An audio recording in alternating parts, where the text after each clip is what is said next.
यारे बेटी धानावा सुगनावा अंगनावा के बाड़ू आ तोरा बिना अंगनायन कि यारे बेटी पापा तो हर जिंदगी में सब कुछ लू।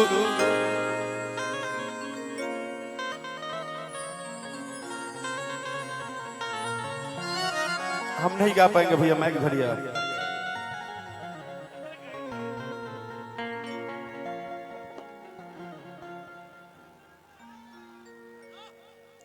राकेश जी आइए महाराज, पता है आपके पास भी श्री है इसकी तरह ही क्यूट सी।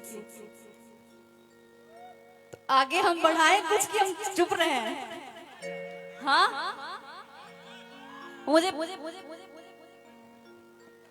नहीं, मेरे साथ ये दिक्कत है कि मेरी बेटी है 1.5 साल की,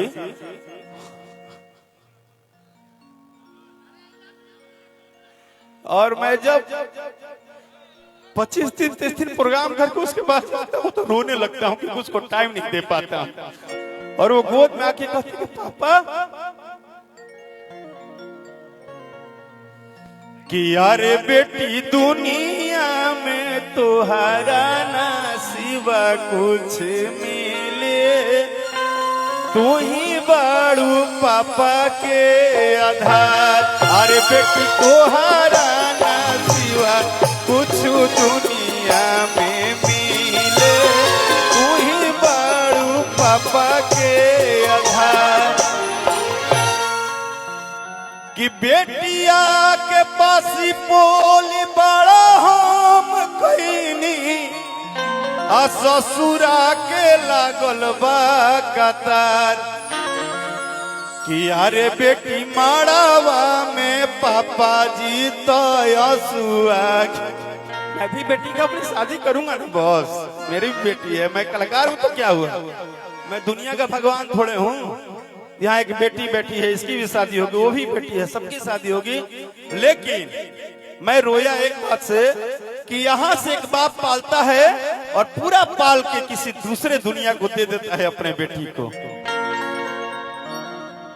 थैंक यू सो मच बुआ, आपको धन्यवाद। आप भी कहीं हैं, किसी घर में हैं। और अंतिम लाइन मेरा सुन लीजिए आप, बुआ आपको सुना रहे हैं कि बेटी बिना भाग नहीं अंगना के जागेला, आ बेटी से भागे अपना बाप के नु भागेला। कि बेटी बनावे दुनिया बेटी बिगाड़े ले, आ बेटी दुनिया के अपन सजदा संवारे ले। कि आहो बेटी माड़ावा में आई से ना पापा के रोई हो, बेटी ताहर हई हो। खैर ठीक है, हो गया। हाँ इमोशनल बात हो गई है। तो खेसारी के बाद राकेश मिश्रा ही पागल हुआ है, और हम खूब पागल हैं। पूछो कैसे? जब हमारा मुखिया जी के बात होइला हमारा गार्जियन के, तो हम एक बात बोले कि बॉस के पास हम आ रहे हैं। अच्छा इसी का है, इसके पहले वाले का है। हाँ कोई बात नहीं, हाई हो दादा। ऐसा नहीं, हमारे श्री भइल बड़ी, हमारो एगो बेटी भइल भी है, बेटी है ना।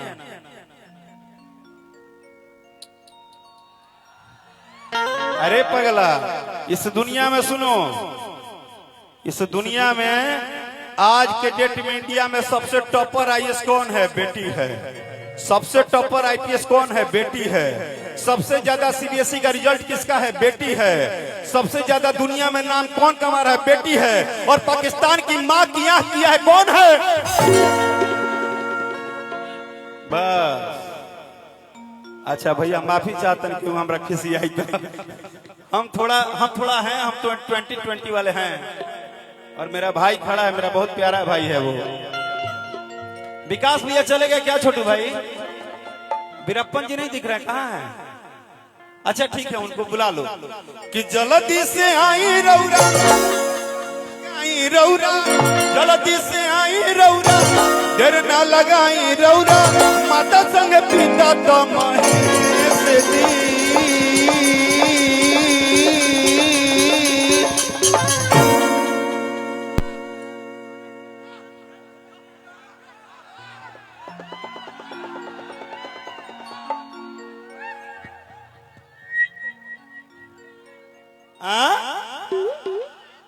क्या बोले पावर है जे बा तो जेकरा फिर डिम्पल रही ओकरा फिर पावर रही। हाँ पूरा देसी में जहाँ डिम्पल रही हो जब पावर रही। देखो गणेश जी के भजनों में पावर आ गए। तू बैठा रह, तू बैठा रह, जब तहरा को उठाए तो पूरा सीमान हिली। हाँ रुक एगो लड़का कहला से कि भैया हतना दिन से। अच्छा चाची धन्यवाद, आप मेरा वीडियो बना रही हैं। पहले तो माता जी आपको प्रणाम कर रहे हैं और वीडियो बनाने के पहले अच्छा बुआ हैं इसी की। अच्छा बुआ जी आपको प्रणाम। मैं आपको इसलिए देखा बता रहे हैं क्योंकि यहाँ बहुत कलाकार आए गाए और चले भी गए। बुआ सब बात ठीक बा, हमारा के एक बात खुद याद रखी हो कि रात के 12 बजे सिवान में हम हिम्मत कोई नहीं है कि पहला गाना गणेश जी के गाई। वैसा हिम्मत केहू ना करे, गलत बात कहते नहीं। एक बार हाला करके बता दे यार। लेकिन बुआ यो बात अच्छा बा कि तू बुआ हो और ना मतलब जो भी भतीजा और भतीजी है, हाँ बेटी ही आपके मंच पे ऐसे ऐसे कलाकार आए हैं। बाप रे बाप, वीडियो बनाइए लेकिन एक बात हमको कमी मत करिएगा, जितना अपने बेटे को आशीर्वाद देती है उतना ही हमको भी दीजिएगा। आई हो दादा। चलिए जल्दी आप लोग डिम्पल का न्यूज बनाइए कि डिम्पल सिंह को बेटी प्राप्त हुई। कि जल्दी से आई रौरा देर न लगाई रौरा, जल्दी से आई रौरा देर न लगाई रौरा, माता संग पिता तमाश दी।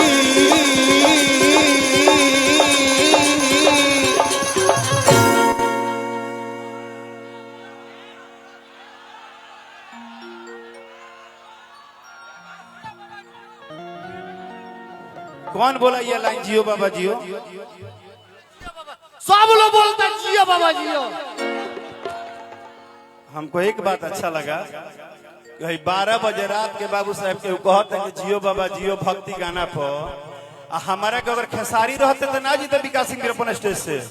हमको अकेले छोड़ के भाग गया है आदमी, हमारे फेरा में नहीं है। कि आई बाबा आई,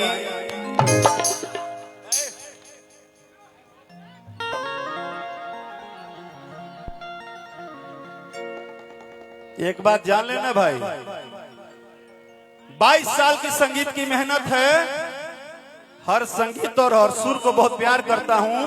आपको पहले आके प्रणाम इसलिए कहता हूं कि मेरे माँ बाप के बाद मेरे सबसे प्यारे आप लोग हो।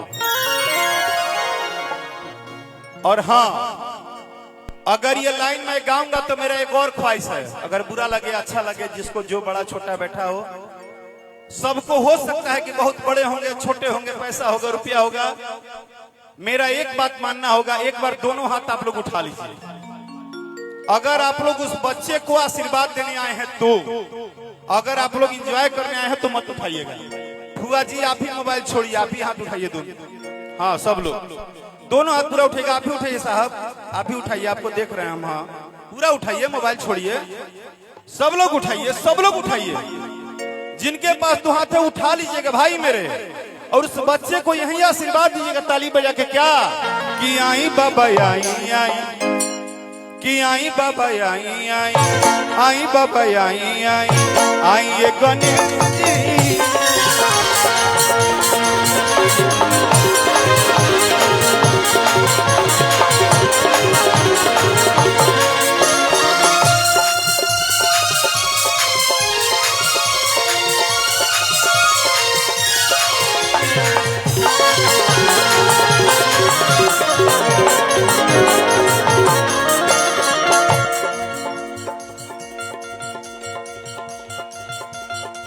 यहाँ शिल्पी रघवानी भी बैठी हैं, बहुत अच्छी आर्टिस्ट हैं हमारी और बहुत अच्छा काम भी करती हैं।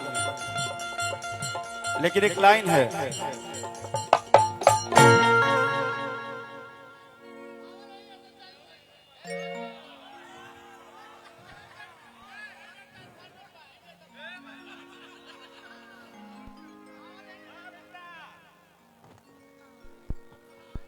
अरे मेरा बेटा, तुम्हारा बाप सुपरस्टार है, कहाँ चिंता करती हो, लोग आओ।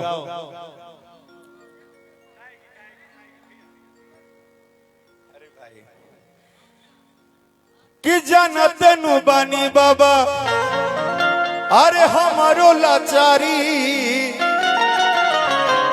राकेश मिश्रा पहला स्टार है जिसको सारी हीरोइन सारे हीरो बहुत इग्नोर करते हैं, बहुत दिखाते हैं कि हम बहुत बड़े स्टार हैं, उस हीरो के साथ काम नहीं करेंगे, उसको ये नहीं करेंगे, वो नहीं करेंगे, उसका डेट फॉलो कर देता है। फिर भी हम बार बार कहते हैं कि जानते नु बानी बाबा, हमारो लाचारी, हब हमारो वे जाई। अरे